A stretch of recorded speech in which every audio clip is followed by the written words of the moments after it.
Hi ಎಲ್ಲರಿಗೂ ನಮಸ್ಕಾರ. ನಾನಿವತ್ತು ಚಿಕನ್ ಕಬಾಬ್ ಮಾಡ್ಕೊಳ್ಳೋದು ಹೇಗೆ ಅಂತ ತೋರಿಸ್ಕೊಡ್ತೀನಿ. ಅದಕ್ಕೆ ಬೇಕಾಗಿರೋದು ಹಸಿಮೆಣ್ಸಿನ್ಕಾಯಿ, ಕೊತ್ತಂಬರಿ, ಪುದೀನ, ಬೆಳ್ಳುಳ್ಳಿ, 2 ಸ್ಪೂನ್ ಕಾರ್ನ್ಫ್ಲೋರ್, 2 ಸ್ಪೂನ್ ಮೈದಾ, ಹಸಿ ಶುಂಠಿ ತೊಗೊಂಡಿದ್ದೀನಿ. ಅದನ್ನೆಲ್ಲ ಮಿಕ್ಸಿ ಜಾರಿಗೆ ಹಾಕಿ ನುಣ್ಣಗೆ ರುಬ್ಕೊಂಡಿದ್ದೀನಿ. ಆ ನುಣ್ಣಗೆ ರುಬ್ಕೊಂಡಿದ್ದ ಒಂದು ಬೌಲ್ ತೊಗೊಂಡು ಅದಕ್ಕೆ ರುಬ್ಬಿರೋ ಮಿಶ್ರಣ ಎಲ್ಲ ಹಾಕಿ ಅದಕ್ಕೆ ಕಾರ್ನ್ಫ್ಲೋರ್ ಮತ್ತು ಮೈದಾ 2 ಸ್ಪೂನ್ ತೊಗೊಂಡಿದ್ದೀನಿ. ಅದು ಹಾಕಿ ಅರಶಿನ, ಸ್ವಲ್ಪ ಖಾರದ ಪುಡಿ ಸೇರಿಸ್ಕೊತಾ ಇದ್ದೀನಿ. ಅದಕ್ಕೆ ಗರಂ ಮಸಾಲ 2 ಸ್ಪೂನು, ಒಂದು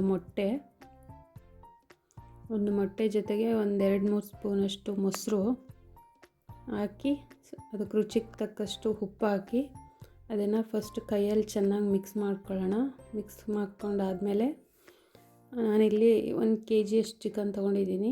ಆ ಮಿಶ್ರಣ ಎಲ್ಲ ಅದಕ್ಕೆ ಸೇರಿಸಿ ಚೆನ್ನಾಗಿ ಮಿಕ್ಸ್ ಮಾಡಿ ಅದನ್ನು 1 ಹಾಫ್ ಆನ್ ಅವರ್ ಆದರೂ ನೆನೆಯೋಕ್ಕೆ ಚೆನ್ನಾಗಿ ಬಿಡಬೇಕು. ಅದನ್ನು ಫ್ರಿಜ್ಜಲ್ಲಿ ಎತ್ತಿಟ್ಟು ಅದಾದಮೇಲೆ ಎಣ್ಣೆಲಿ ಫ್ರೈ ಮಾಡ್ಕೊಳ್ಳೋಣ.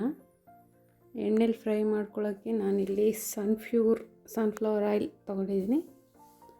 ಅದನ್ನು ಚೆನ್ನಾಗಿ ಬಿಸಿ ಆದಮೇಲೆ ಕಬಾಬ್ ಅದ್ರ ಜೊತೆ ಹಾಕ್ಕೊಂಡು ಚೆನ್ನಾಗಿ ಫ್ರೈ ಮಾಡಿಕೊಂಡು, ಈ ಕಬಾಬ್ ರೆಸಿಪಿ ಎಲ್ಲರಿಗೂ ಗೊತ್ತಿರುತ್ತೆ. ನಾನು ಯಾವ ರೀತಿ ಮಾಡ್ತೀನಿ ಅಂತ ನಾನು ನಿಮಗೆ ತೋರಿಸ್ತಾ ಇದ್ದೀನಿ. ನೀವು ಒಂದ್ಸರಿ ಟ್ರೈ ಮಾಡಿ. ನಿಮ್ಗೆ ಇಷ್ಟ ಆದರೆ